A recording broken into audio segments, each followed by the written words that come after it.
So your philosophy in life should be biblical, rooted in God's Word, na memorize nimo, nasabtan nimo, mauni ako. Ang kining akong pagkaako, diri magdagan ang mga desisyon ako sa kinabuhi. Dili ko mugawas ani nga frame. Maunay philosophy. Ang philosophy sa kinabuhi sa usa ka bata, ma-develop na siya sa kanunay iingon sa iyang ginikanan. Parents are the first teachers sa usa ka bata.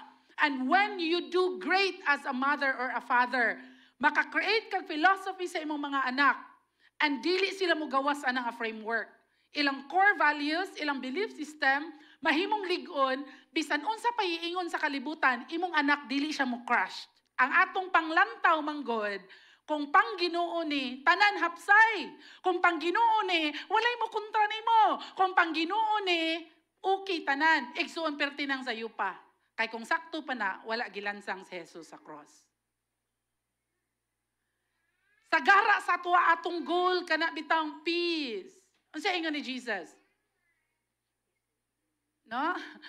Ingon siya, no, nga, kanang gira ang iyaang atubangon pag-anhi niya. Buntogo niya ang sala. You know, dili di ay pwede na tanan pwede mo bira sa imong time. Tanan pwede mo bira sa imong energy. Tanan pwede mo bira sa imo. No, you have to have a framework. This is who I am and this is what I am called to do. Para dili ka mahurot. You cannot be for everyone. There are specific calling and you have a specific meaning sa imong purpose.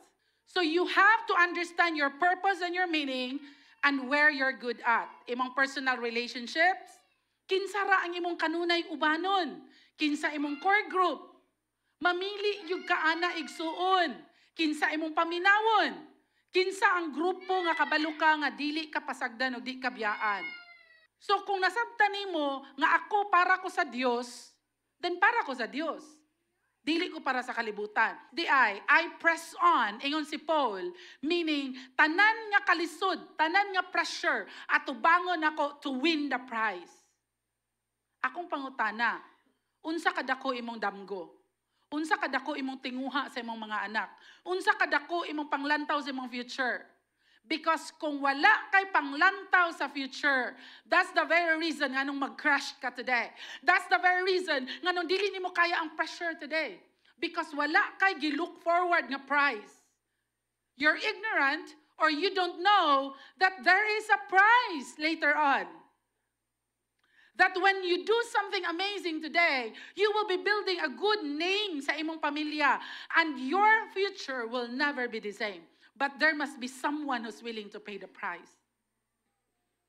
Ako mong dasigon tanan today, no, na Lord, na-pressure ko karon, daghan ko problema karon, dili ko okay karon, pero tabangi ko nga mahimong ligon ang akong framework, akong filosofiya sa kinabuhi, para ma-achieve na ko kung unsay akong gusto abdan sa kinabuhi.